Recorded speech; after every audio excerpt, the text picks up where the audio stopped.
Hello, everyone. It's Emily Burley, co-founder and president of ELS. Welcome to today's ELSX webinar, and thank you for joining us. ELS is the leading provider of career development training, management consulting, and recruitment for administrative professionals. We are a full-service administrative professionals consulting agency dedicated to progressing the role of the executive assistant. We're also the creator of ELS Forum, a unique event experience for EAs to learn and connect and contribute solutions to their greatest challenges. At the forum, assistants gain support, training, and inspiration from expert instructors. Plus, they discover a renewed sense of purpose and passion in their career. The ELS Forum is coming to over 20 cities across North America. To see if your city is on the list and reserve your seat, visit teamels.com. Today, I am thrilled to partner with Lynn Walder. Lynn found her sole purpose of supporting founders and CEOs after working in a variety of administrative and project management roles across 10 different industries over a span of 20 years. Lynn's sincere passion to help shift perspectives and elevate the administrative function within the business landscape can be seen through her numerous articles that she's written on the subject, alongside all of the proactive projects she's involved in and mentoring of EAs. Today, Lynn will be sharing with us the expanded career pathing and title recalibration for administrative professionals. There is an opportunity to get those questions answered at the end of the webinar. So go ahead and submit your questions at any time via the questions tab on the webinar toolbar. A recording of the webinar and a certificate of attendance will be emailed to you tomorrow. And you can also download a copy of today's slides via the handout tab on the toolbar. It is now my pleasure to hand it over to Lynn. Thank you so much for that kind introduction.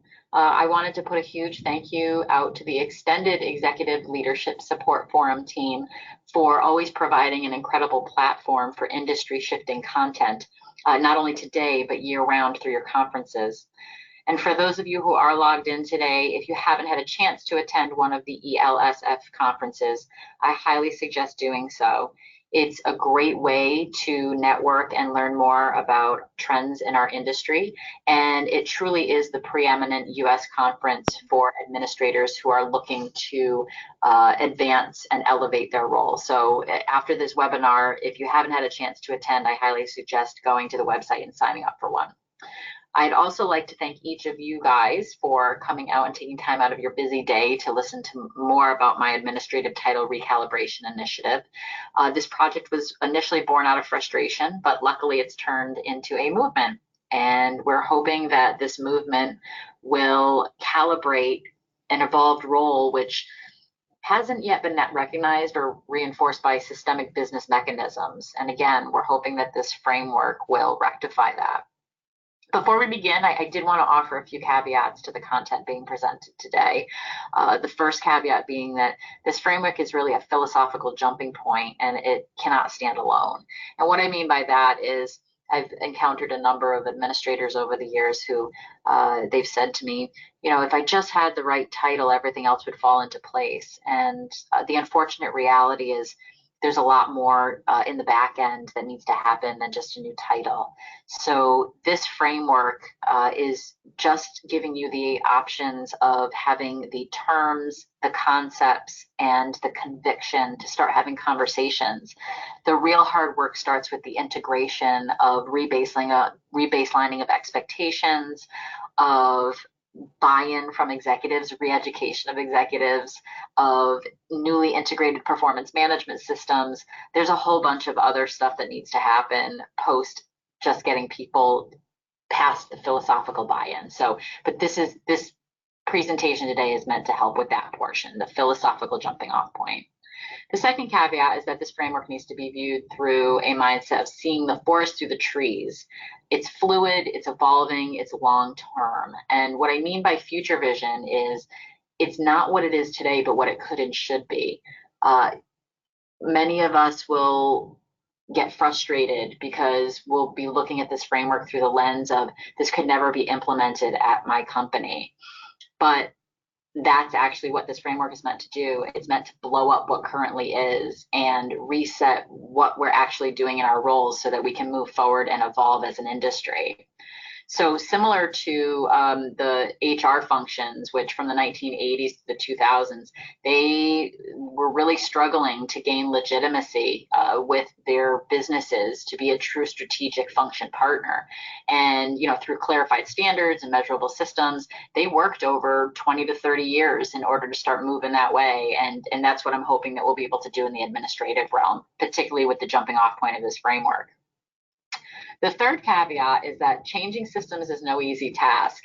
It requires courage, it requires tenacity, it requires clarity of vision, and most importantly, it requires conviction in communicating that vision. And so this framework, I'm hoping, offers some of that clarity. And it's a true call to greatness for career administrators who know what this business function could and should be. And for many, it already is, but it's actually not being recognized as such. For those that want to commit themselves to this movement, I'm highly recommending signing up for part 2 of this series. That's going to be happening on February 5th. And that webinar is going to be given by Jonathan McIlroy, who's going to discuss his frameworks for alignment and integration of newly calibrated titles.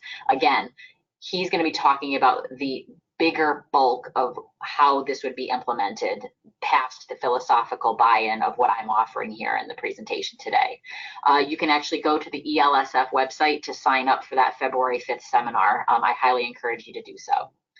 So my hope is that by the end of this presentation, you'll be inspired enough to join this movement and commit yourself to the longer term vision of a challenging, respected, and appropriately compensated administrative landscape where businesses start to see this function as a true value add versus a nice to have want. So with that, I'm going to give you a little background on how this framework came into being. So this is actually the story of what prompted me to work on this project to begin with. And I was working on, this is about a year ago, I ended up needing to work on meeting alignment calls on behalf of my boss. And so I reached out to the first person in the morning, and I was put in touch with a person whose title was Chief of Staff. Upon my conversations with this person, I learned that they had recently been promoted from their previous title of executive assistant and office manager, and they were working at a 25-person tech startup. And really, there was no strategic decision-making authority that was within her role scope. And from what I could tell, she was pretty much still on the office manager career path, given the size of the company. So that same afternoon, I was connected with a person who I needed to set up a business development meeting with. And this person's title was Chief of Staff, but there was a difference where there's a prefix title of Executive Vice President, which was very intriguing to me. So the more I spoke with this individual, I learned that he was working as the right-hand person of the CEO and was at a 1,000 plus person global company. They had function management responsibility, and also he had strategic decision-making authority in the absence of the CEO, particularly because he was working on the business development side of things. I also decided to look into his LinkedIn profile to see what his background was, and it turned out that he had held a bunch of VP and managing director level positions at the top financial and strategic consulting institutions prior to this role. So after hanging up from this call, I said to myself, how could this be? There's two individuals, they have the same title, but completely different job descriptions, completely different roles of responsibility, completely different, ability for accountable decision making. I was really flabbergasted, and I said, this is, in my mind, I said, this is actually probably what is at the root cause of a lot of our issues that we get frustrated over in our industry. So while each of us administrators have witnessed or participated in the evolution of this role over the past 20 years or so, the business structures that are housing these talented administrators, they haven't evolved. And this is causing a huge disconnect on varying levels, including role respect, professional pathing and growth, and of course, the biggie of appropriate compensation. So as I began working on my project, I knew that I had to do some extensive research to pull some information together. And so I ended up going down many of the traditional routes. I reached out to some thought leaders that are in the administrative industry. I went online and went through all the job boards and looked at hundreds of job descriptions. I looked at my own experience over the past 12 years and then layered on top of that also the frustrations that I've been hearing from colleagues over the years. One of the additional items that I came across was this very intriguing report called the Future of Jobs report that's put out by the World Economic Forum every 2 years. And in this report, they always have a subsection that talks about the top 10 emerging skills for the upcoming years. And as you can see here, a lot of these are intangibles that are already included in many of our jobs. And I think that's where we can use information like this to show the value and the opportunities within our industry and how, again, we've already evolved into these attributes, but they are not necessarily being recognized as such. So our roles, again, they're expecting this of us, and many of us already working within this framework, but these emerging skills, they're not being acknowledged, they're not being recruited for, and they're definitely not being measured during our yearly performance reviews. So while actual titles may seem to be the foremost issue that requires correction, I think it's actually the second layer of capability expectations, which includes a number of these intangibles that we're showing here on this slide. They need to be linked to the recalibration efforts in order to secure the systemic clarity and level appropriate accountability. As mentioned in the initial story of the two very different chief of staffs that I spoke to in a single day, if there is this much of a gap between the same exact title, the intangible expectations, alongside the scopes of responsibility, and as you know, I'm not only referring to just the title of chief of staff, I'm also speaking to the title of executive assistant as well. How are we ever going to expect to not only advocate on our own behalf, but also institute systems that would appropriately acknowledge, support, develop, and most importantly, compensate the evolved role of professional administrators? With globalization, with hyper-growth environments, 24/7 tech, artificial intelligence, increased importance of intangibles, as we showed on the previous slide, these are all contributing to our expanded responsibilities, which unfortunately up to this point haven't necessarily been translated into the systemic underpinnings of the profession. So that is where this framework of recalibrated administrative titles comes in. It's a resetting of baseline expectations of how the roles have evolved in complexity, just as the CEOs or the other C-suite roles have evolved. This new framework not only aims to explicitly redefine the value for us as individual administrators, but also to redefine our value to the business itself.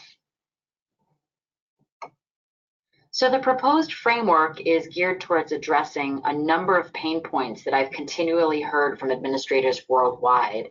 And as you can see, I've placed them into these 4 buckets here because they always came up in patterns, and these were the top 4 that always rose to the surface when I was talking with colleagues. So the first pain point that I hope the framework addresses is clarity and parity of role expectations. And as many of you can appreciate, especially if you're working in larger companies, there's quite a disparity amongst executive assistants and the title versus what the role expectations are, depending on honestly how the executives themselves view and empower the role itself. It could be all over the place. Also, there is sometimes a disconnect where time of how long you've been at a company is compensated on the same level of productivity expectations. And that could also cause issues. So what we're hoping is that what has originally been an executive directed role expectation will be converted into company directed role expectations that are executive supported. And this needs to be integrated into the recruitment cycle, into the feedback and development loops, into performance management. And ultimately, this links back into compensation for the productivity that you're bringing as a result to the ROI to the business. The second pain point that we hope to address is the development pathing to COO. Right now, many of us have experienced what I call title cliffing, and that is where once you get to the EA to the CEO level, most companies don't know where to move the individual beyond that. And what this framework hopefully will achieve is that it builds out and extends the framework about 4 to 5 additional levels so that you have a development mapping tool to hone your business acumen and strategic partnering so that you can successfully work your way into a C-suite role. So again, that's one of the other aspects that we're hoping to address with this framework. The third pain point that we hope will be addressed is the increased respect of contributions. With the newly developed titles that are much more accepted because they've been translated in from other business functions, it's going to hopefully link back to a clearer understanding of expectations and output for each of the roles. And when you understand the expectations around the behaviors and productivity with each role of the executive administrator within this new title framework, you will be able to better link the respect that you will garner from other functions because they will understand exactly what you are bringing as value to the business. The fourth pain point, and I'm sure is definitely one of the most hot topics here, is alignment of industry appropriate compensation. So again, when you bring the 3 previous buckets together, it's an easier story to tell and to request appropriate compensation alignment within your role when you can say, this is the level that I'm at, this is the scope of responsibility that I am meant to deliver on, and this is the value that I'm bringing back to the business. You can have a much clearer linkage of compensation back to what you are actually providing to the company. So again, these are the top 4 values to the profession that we hope this framework will address.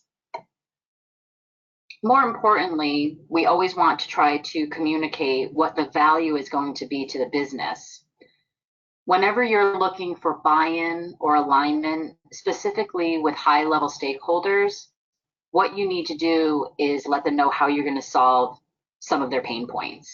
And so while I won't go through all the bullets here, I'll let you take a quick second to read through them. I will highlight just a few of them. Up on the top, I've split out the admin roles with the levels. The levels on the left, levels 1 through 7, are the more junior entry level roles, where it's the more operational and tactical aspects of being an administrator. What's great about this is that, again, by having a stage understanding of what your responsibilities are and how you're growing, even within the operational and tactical side of things, it's going to optimize executive and team effectiveness. Also, they are able usually to take on as a group, either through a cohort or a functional group, selective project management initiatives. Great way to test it out. And again, taking problems off of one function's plate and trying to solve it through the potential of another function, which would be the administrative function. In the admin roles, level 8 through 14, these are the evolved levels that start morphing into a blend between the operational and tactical, and then also into the managerial and then strategic decision making or strategic partnering roles. And what's great about this is that when these roles are exposed to the higher level strategic aspects of the business, it actually assists in increased organizational alignment, because you start to be able to see the company from a high level and how everything kind of comes together, versus just working within your own little function or your own little piece of the world of your company. From an administrative recruitment and retention point, talented individuals are always looking for innovative and evolving companies. If you get the right people in and you set the right expectations and you challenge them and you grow them, it's going to minimize turnover, which obviously minimizes costs and also work disruptions. We all know what a headache it is when somebody leaves, especially on short notice, and there's a heck of a lot of work that's left that needs to get done.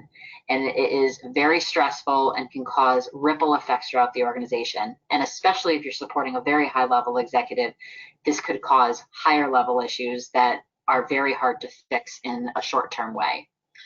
Then there's clarity of development, mapping, and compensation. We've already touched upon this a little bit, but again, with a prepared pipeline to chief of staff and COO positions, it offers, again, the opportunity to build talent from within the company instead of having to pick from without. Also, I'd like to point out the opportunity of hybrid roles, where many times there's company skill gaps. And I don't know if any of you have participated in succession planning exercises at your company. I worked in an HR department, so I did participate in these exercises.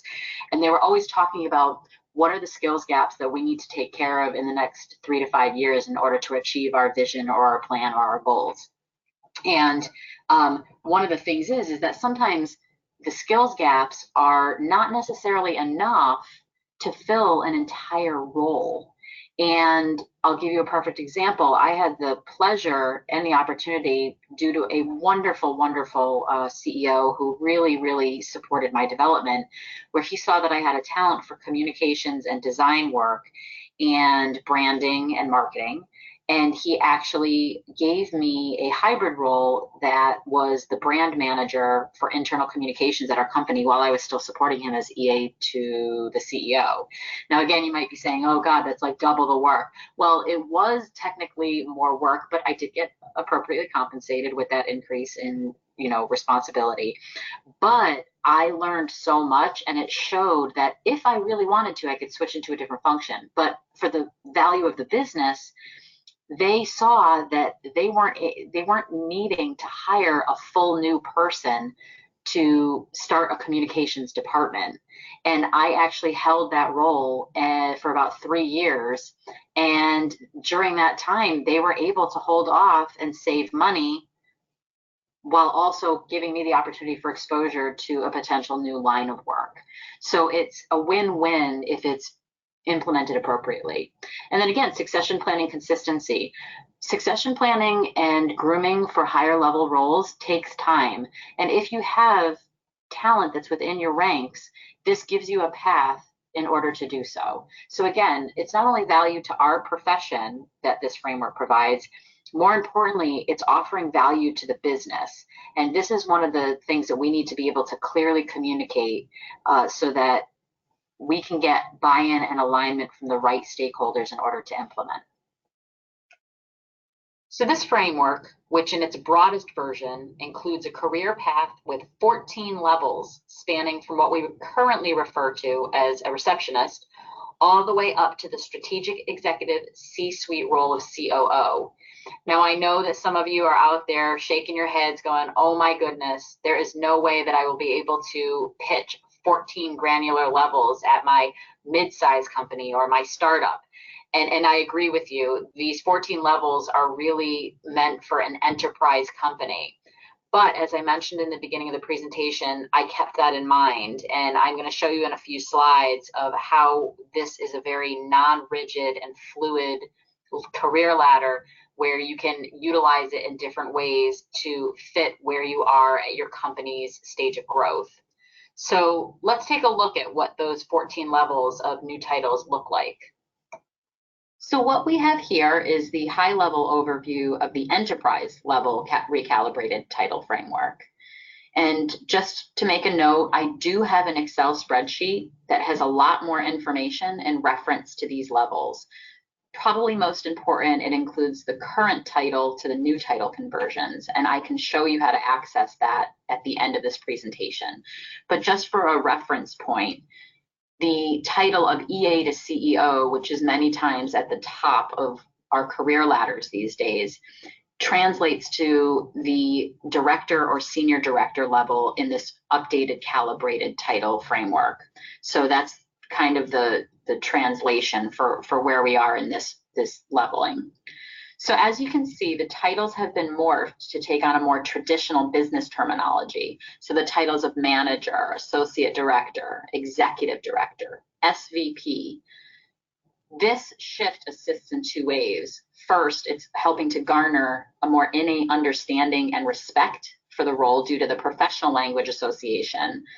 And second, it's removing the title cliffing that currently occurs in our profession. So again, once we kind of make it up to the EA to the CEO role, there's not really anything that is beyond that within businesses these days to help us develop to get to another grade level or another compensation level or another experience level. So these levels are showing a clear progression of development from operational and tactical individual contributor roles up into strategic management as well. So I've also noted the various sub-functions options for the titles. And what I mean by that is you can see in the parentheses, we have executive administration, we have business or executive administration. And these can be flexible depending on your company stage of growth and or the actual role scope that you're in. And I'll give an example in a second, but you can use the title executive administration if you're working with just an executive team. You can do business administration if you're working across multiple teams. You could do business operations if you wanted to. So again, these are flexible so that it can fit within what your role scope and company is. So I wanted to give you just a quick example of how that's actually worked for me. In my current role, I was recruited originally for the title of executive assistant. And when I got in here and I learned more about the complexity of the role, I'm supporting my current manager across 3 different businesses. So that means 3 different executive teams. And that also doesn't include the external endeavors that I would need to manage on his behalf. I realized very quickly that the traditional title of executive assistant was not going to assist with me garnering the respect and or the scope of authority that I would need to be successful in the role. So I actually had my boss read the white paper that I had written and what I'm presenting here to you today. And I proposed the title of Senior Director of Business Administration, given the breadth of responsibility and also the nuanced experience that was needed because we work in a very regulated industry, which is biotech. And luckily, they agreed and they settled in on the title of Director of Business Administration, which I'm still thrilled about. And I've noticed quite a difference of one, how I'm perceived, and also how I'm able to perform within my job. So I want to say that this works, and I'm experiencing it firsthand right now. And I know a couple of other people who have used this approach as well, and it seems to be working out pretty well. So it is definitely possible, not only on hopefully a company level, but on an individual level if you'd like to advocate for yourself as well. Title terminology matters because perception is reality. In the end, how you are perceived is how you're going to be treated, developed, and compensated.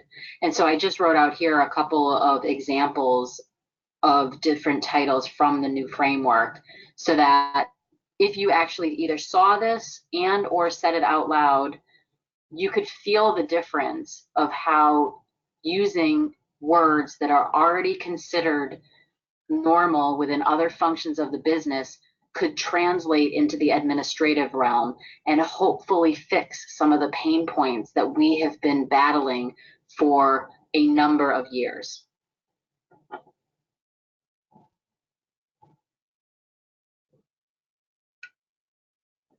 So this is my second and final story of the day for you guys. Reading this line here, I'm sure that there's a few of you out there who possibly have also heard this from one of your executives at one point or another. I heard this from an executive when I was attempting to secure an additional administrative headcount a number of years ago at one of the companies I worked at. And while at first I was quite insulted and also infuriated that this executive said this to me, after taking a brief step back and thinking it through, I realized that, wow, if he truly does not understand what I'm doing all day, there is an opportunity for education and advocacy here that I need to be responsible for. I need to show my executives where I'm spending my time and what value that's actually bringing to the business. And I think that that is something that our administration profession needs to get better at doing. One of the ways that we can do that is by creating very explicit upfront expectations through what I would consider and what I've built as updated and better reflecting job descriptions. How many of you go online when you're searching for a job and you see a position posted and it literally has about a total of 12 lines in there, and the only thing they're listing as your main job duties are travel management, expense management, calendaring, board relations, and other projects as assigned. I always love that. Our roles are so much more complex than that, and we need to acknowledge that as so, and we need to have job descriptions that are appropriately reflecting what our roles actually are needing to accomplish every day. So I'm actually going to show you what I've put together as an updated and more comprehensive job description for each of the levels that I had put together for this framework. Here we have an explicit example of one of the reformatted job descriptions that I've created for each level of this framework.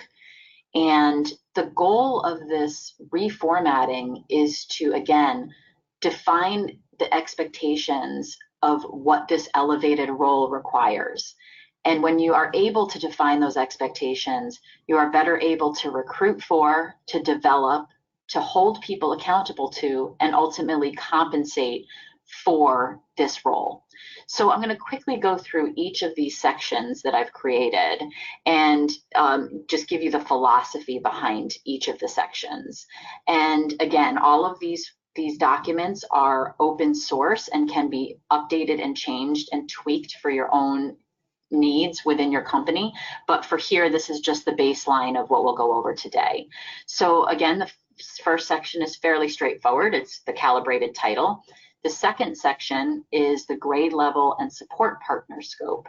And all that shows is whether it's an entry level versus a mid-level versus a senior level, and also the support partner scope. So again, where are you supporting a singular person, such as the CEO, or are you supporting a team? And that could be variable across what business you work in. Section 3, I wanted to add a visual in here to show how the roles within the framework morph at the junior end from tactical and low decision-making authority up into the senior levels, which end up having more strategic and high decision-making authority. So you'll see that blue section shift as you start going through each of the job descriptions to show where those desired, expectations end up falling.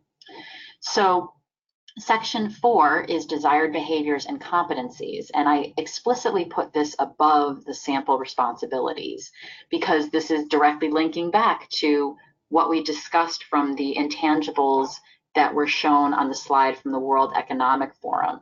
These are very important aspects of our job, but again, they have not been recruited for, they have not been explicitly acknowledged, and we need to start educating and advocating and holding people accountable to these behaviors and competencies so that our role can continue to evolve and excel.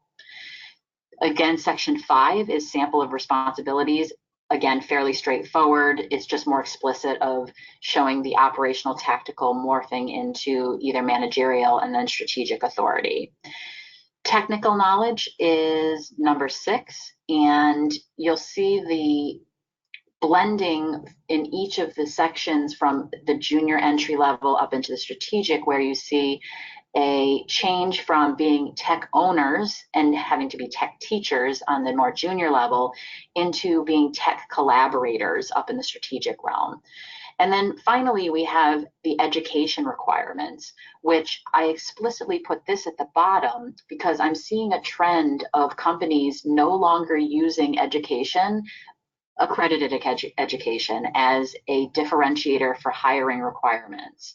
And I really believe that this role is a role of experience, and we need to make sure that we are not putting up barriers to entry or penalizing people because they do not have explicit higher education. Now, that's not to say that I don't believe that education is not valuable. I think we have to balance our own personal development, but we do not want to have businesses locking people out, even if they have an amazing track record of experience. So again, I'll show you at the end of this presentation how you can access these open sourced and editable job descriptions. Now, here's the slide that I mentioned a few minutes back in reference to how this framework was built to be not a rigid framework, that it was meant to be fluid and flexible in order to work with various size companies. As you can see, within an enterprise framework, the 14 levels are going to work best because you can be that granular on such a large scale. But you can end up cherry picking different positions within the ladder here and tightening it up so that it can work within, say, your mid-sized company.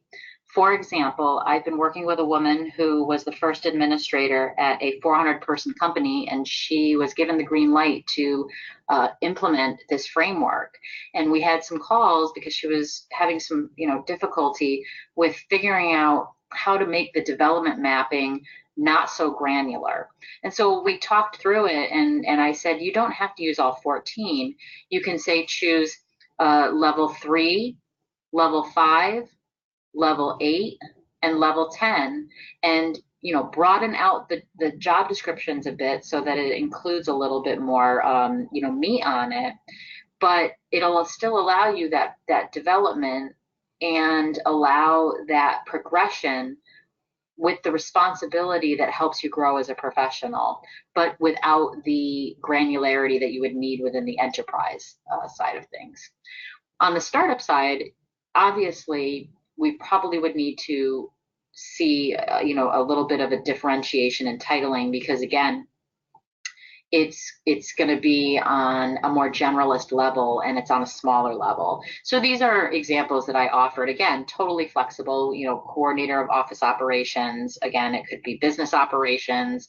Once you get up to the director or senior director level and you are working, say, with the executive team in a more intimate way, you could even do director of executive and office operations or something along those lines. The important part is that you include the terminology of already acceptable professional titles and keep those aspects of director or manager or executive director in order to garner the respect and the appropriate compensation alignment within the stage of company growth that you're in. The other aspects that we're trying to align with first is the Global Five.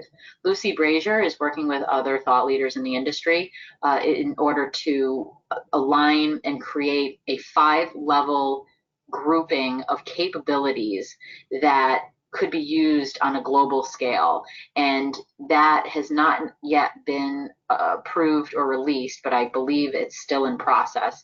When that comes available, we'll try to align and again, link up what titles work with what capability grade levels. And then we have the Radford, which is mainly used, I believe, here in the US for grade leveling, compensation, and promotion alignment. It's a benchmarking tool. I unfortunately do not have access to the information because you have to pay a lot of money for it in order to be a part of it. So if and when I do get access to that information, I will align and try to translate that into the titling framework that we have here today. The content on this slide links back to one of the caveats I shared with you at the beginning of my presentation. Very important, this title recalibration project cannot stand alone in shifting years of stagnated perspectives on the administrative function. The goal is to combine this effort with other initiatives that influence major pillars of the business administration ecosystem. So one initiative that's already been kicked off by Bonnie Low-Kramen and other industry thought leaders is working with the U.S. Federal Bureau of Labor to update titles and grade leveling to align with the progression and complexity of the administrative landscape. On a global scale, as mentioned prior, Lucy has been championing the alignment around global capability expectations within the administrative profession. So you can actually help move these initiatives forward by visiting each of their websites, one for more info, but also to sign petitions on behalf of these major efforts. So definitely make sure you visit Bonnie and Lucy's websites. The second pillar that has to be addressed is the creation of dedicated course materials within the business school settings to educate towards and then hopefully legitimize executive administration as a valid career pathing option. So again, this is what the HR industry did over the past 40 years. We actually need to now follow a similar path. That being said, I really want to make a note here that I'm not necessarily advocating for a full credentialed degree. Because this could actually create an unintended barrier to entry into the industry. What I am suggesting is an educational acknowledgement and exploration for the next generation of admins, so it can create an up-leveling of legitimizing the profession. There's actually colleges offering courses already, but we're seeking alignment and agreed upon standards. So one of the newest and most promising programs that I've come across on the scene is through the University of California, Berkeley, and they're working in partnership with Office Ninjas, which is based out of California. And it's a program that focuses on high-performing executive administrators that wish to level up in the executive and business acumen realm. So it's very selective, and they definitely are testing it out. It just launched a little while ago, and so they're still, ironing out what their expectations on this program is going to be. Most employers, they look for experience first, aptitude second, creativity and grit, and they actually look for education last. So again, experience is the most important. So having someplace where we can go to round out that experience and level up within our roles, that's really what I'm looking for. Again, not necessarily a fully credentialed, bachelor's or master's. The next aspect that needs to be addressed is the ongoing integration and development partnerships. Again, this title framework is just the philosophical jumping off point. The major work actually comes in through the education, alignment of business stakeholders, and alongside the re-baselined integration and development of the function so that it can thrive in a scalable and sustainable manner. Last but not least, we all know this role, while highly rewarding, can also be highly challenging. And so to ensure the professional advancement and the health well-being of each of us, it's really critical to build and then consistently access a strong mentoring ecosystem. So now that you've been introduced to the philosophy behind the administrative title recalibration project, what are the next steps in order to implement such a program? Again, thought and theory only take you so far. So here I've laid out a very high level step stage process in order to implement such a framework. I'll go over the actual individuals that can also support each of these levels when you get to it. So the first part is obviously philosophical. It's more about conversations, leadership buy-in, and resourcing. So again, starting the conversation. The second portion is integration support. This will be the bulk of the work if you're going to be implementing a framework such as this. It comes down to being very mindful about approaching the alignment and the accountability pieces, not only for the administrators themselves, but for the executives, the HR function, and the broader functions in the company itself. The third part is accountability and sustainability, and that links back to development mapping and having resources come in that continually help the function to evolve as the companies grow and change themselves. So now let's actually take a look at how you can access the documents and also the expertise in order to implement this framework. All of the documents that have been referenced in this presentation today can be accessed. They're all open source through this link here. You can also find this link at my LinkedIn profile page. under my article section, which is specific to the administrative title recalibration project. You can also email me at this email here if you have any questions or concerns or follow-up feedback. In reference to accessing expertise for starting the conversation around this framework, I would highly recommend individuals reaching out to either myself, to Eric Gorwitz, who is the owner of Monument Staffing based in both Massachusetts and California, and Jillian Huffnagel, who is the owner and consultant for Jillian Huffnagel Enterprises. Both of these individuals have been champions of this framework. They've been working with me in the Boston area to pitch and implement this framework, and we've actually found a lot of traction, which is pretty exciting. So if you are looking for extra support to have these conversations, these are the individuals you would go to. In reference to the integration support, I am recommending 2 individuals who I know work within frameworks and rebaselining of expectations in a very mindful fashion within all ranges and sizes of companies. Jonathan McGilroy will actually be giving the part 2 of this series talking about the integration of his framework. And Maya Seibel Carpenter, she is based out of California and also has worked on framework integration. And so I would highly suggest reaching out to either of these individuals if and when you get to that point of implementation. In reference to the development mapping and sustainability contacts that I would suggest, you'll notice some very familiar faces here. First, I would suggest Bonnie Lowe-Cramen. She's been a champion for our industry for many, many years, as has Lucy Brazier. Jillian Huffnagel, I'm mentioning her again because she does consultant work and coaching and other development programming within not only administration, but within executive levels as well. And I wanted to add Tyler Paris in here because he is a person who specifically focuses in on the higher level of the chief of staff grade levels. And I feel it's very important with that build out of the section of the ladder that we have a contact that can help guide the expectations around that portion of the framework.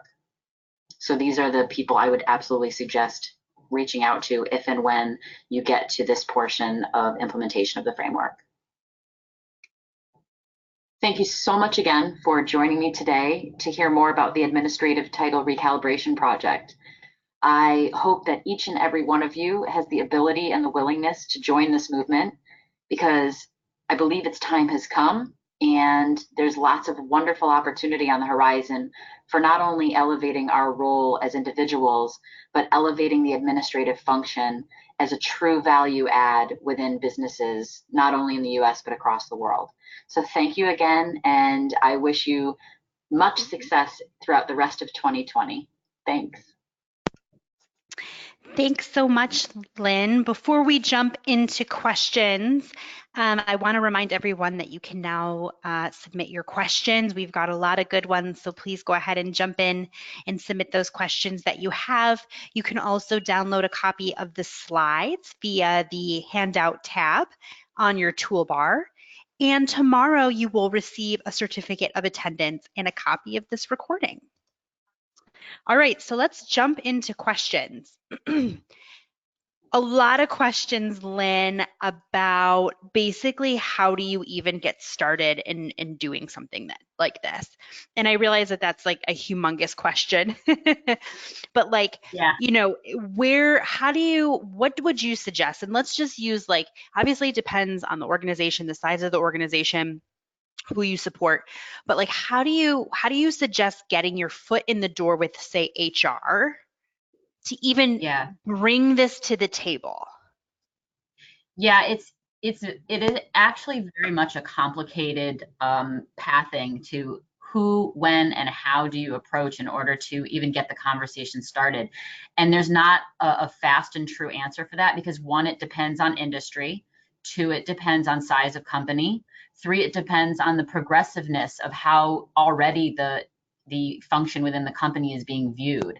And then 4th, and possibly the most complicated aspect, is there actually a want amongst the broader EA population to even want to go down and explore this route? Because you could get a heck of a lot of pushback, you know, from varying people within the organization that are EAs themselves.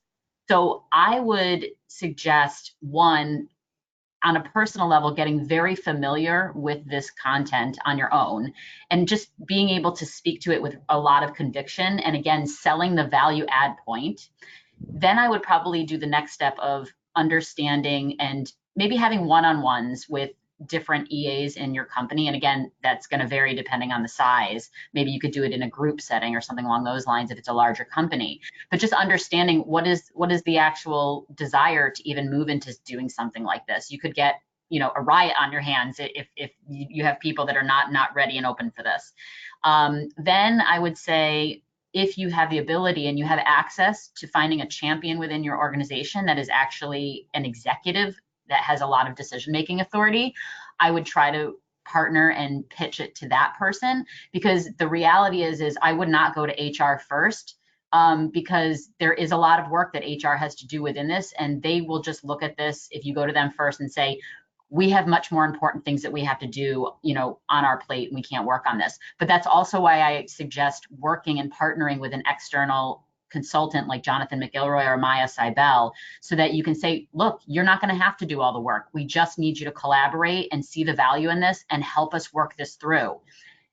Like I said in the beginning, this is a systemic change, and it's very difficult to push through systemic change. So it takes a heck of a lot of patience and a heck of a lot of tenacity. So this is not a project for the weak-willed. You have to have real conviction around it. So that's how I would approach it personally. But again, it's going to be varied depending on where you are in industries and company size, I think.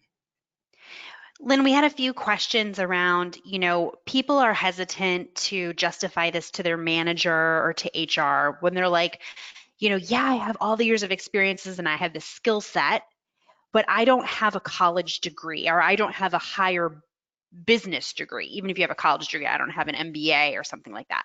Yep. How would you justify that? And I'd love to add a quick comment before I get your response, Lynn, is that I'd just like to remind everybody that Bill Gates and Mark Zuckerberg don't have undergraduate degrees. Both of them dropped out of college. So don't let it hold you back. I have a very deep-rooted philosophy around this. Like I said, I think that with technology and the speed of change within companies, they're moving into a place where they want plug and play, and that's not necessarily an easy structure to be working within, where it's getting harder and harder to find people that they want to train from the inside. And when they are hiring externally, they are not looking for how much did you learn in your MBA program. Again, I'm not downplaying MBAs in the sense of it helps with your own development of business acumen. But what I'm saying is that you cannot now utilize those degrees to translate into increased compensation, which is what a lot of people end up going back to school for. The tide is shifting. So I think we have to be okay with the fact that it's really about experience and not necessarily about the credentialed education. And I'm very explicit in my presentation, obviously, about that. And so I think it's about teaching and educating the value to the business. Value and output and productivity to the business will always outweigh titles after your name. That's the unfortunate reality of it, and it's getting more and more so every day. So I say, just like you, don't be afraid, own it. And it's okay that you don't have a degree. Prove to the business the value that you bring. And I know you guys are bringing value to the business, so don't be afraid to show that. But you've got to start advocating for yourself and putting yourself out there and finding the courage to actually bring that to the table. So I say, don't worry about it. I feel a trend is in the air that it's getting less and less, and especially with, say, millennials that are coming up into management positions, they're going to champion experience over education in my eyes. That's how I feel. Now, some industries may not change because they're, you need like law or healthcare or things along those lines. But in the general business or tech world in particular, I think that's going to be changing. I completely agree, Lynn. And I would add that if you are supporting a senior level executive, you are getting a walking MBA. You are getting a working MBA. Yep. Agreed. Absolutely. So Lynn, what about for those, and this is a little bit off topic, but related, for those that have been supporting an executive that has continuously gotten promoted, and you are You continue to support them, so you're promoted, so to speak, alongside them, but you don't see it in your title and compensation. Well, and this is where I specifically spoke to the idea of executive directed development and accountability and expectations versus company directed expectations. And this is where we have to refocus and partner with the HR function to say, we need to recruit up front. These are the desired behaviors. These are the desired scope of responsibility. If you are moving into this position with your executive, you need to be delivering on this, and your executive should be supporting you and empowering you to move up with him. But usually executives don't have any idea of what that means and what we're needing in order to get to that next level with them. And again, that's where this framework and the job descriptions come in. It helps you have a conversation with them to say, look, let's take a look at what was in my previous role versus what I need to deliver on in this upcoming role. This is where the gap lies, and I want to know how you and I are going to work together in order to close that gap, because you're growing in your role and I need to grow alongside you, because that's the way I'm going to make it successful, not only for you but for me as well. And so that's where the job descriptions, I really believe, come in, where if you're moving up with somebody, you're not going to be able to rely on your executive in order to grow you up that ladder. You need to have it on your own. And then if you have a company that's already implemented a framework like this, it's going to be company directed. So yeah, I think that that's pretty much the only way that it would end up happening, is if you're already in that role, then you're going to have to do it on your own. But if you're in a company that is either small enough or able and willing to integrate the entire framework, then that would help as well. Lynn, what would you say for somebody that is like, I'm exhausted with this? Like, at what point do I choose a different career path? Is it not worth fighting the good fight or making the case? Where would you say is that breaking point? It's just so funny that you asked that, because you're speaking to a person who had to take a 4 month sabbatical just this past summer because I was so burnt out from the role. So I think that that's a very individual question for each of us. And, there's many variables that play into each of our lives that drive us towards the decisions we make, particularly with our profession. I'm going to give a very vulnerable personal example right now. I'm the breadwinner of my household, and I know that this profession and the level that I've made it to affords opportunities for my husband and my children that if I tried to start at the bottom somewhere else is not going to happen. So there's a little bit of self-transcendence for me in making this role the most of what I can of it, because it allows other aspects of my life to flourish. But then there's other people where if your health and wellness and it's getting very toxic and you can't find that anchor to drive you every day to try to be better at this role, it's probably time to explore something else. But that's actually the beauty of this role as well. Usually you're exposed to other functions of the company in a myriad of ways, and you get experience. I wrote another article about how you might be able to do that in getting those hybrid roles, which is on my LinkedIn page as well. And you can do it and explore without the committal, which is awesome in this role. So don't be afraid to explore. But again, it's going to come down to an individual decision and the different variables in your own personal life. There's not a fast and hard answer to that. So again, I just encourage you to do some deep thinking and look at your health and wellness. And then again, see where you might be able to have some opportunities to test out and see if there's joy coming from someplace else. Lynn, could you go back to the link real quick, where everybody can find this information? Because we have a lot of questions about it. And I Sure. just want to make sure that everyone is able to jot it down Yeah, if and they're not again, able to click on it. the easier way is probably just to go to the LinkedIn profile, because the article is the top article there, and you can go to the bottom of the article and it'll bring you directly to the Google Drive that has everything. And the Google Drive does have all the downloadable documents. It has the World Economic Forum white paper. It has the conversion title chart that has a lot more details in it, and it has this presentation as well. So Perfect. We are just about out of time. So thank you so much, Lynn, for sharing all of your expertise and all of your hard work that you have done on this recalibration with us today. I encourage everyone to connect with Lynn on LinkedIn and continue the conversation going. You see her email there as well. In addition, we are going to have a ELSX webinar to follow this next week, or I guess it's in 2 weeks actually, February 5th. Jonathan McElroy is going to talk about the actual practical approach to the realignment and development. So he's going to give a presentation more on how you actually apply this. So it's like phase 2. So if you're interested in that, I encourage everyone to make sure that you register for that webinar. You can do that at teamels.com and go ahead and get registered for the February 5th webinar. Perfect. Thanks so much. Thanks, Lynn. Just a quick reminder to everybody that you can download a copy of today's slides under the handout tab. I hope you have enjoyed today's ELSX, and a final thank you to everyone for joining us and participating. We hope you have a wonderful week, and I wish you continued success. Take care.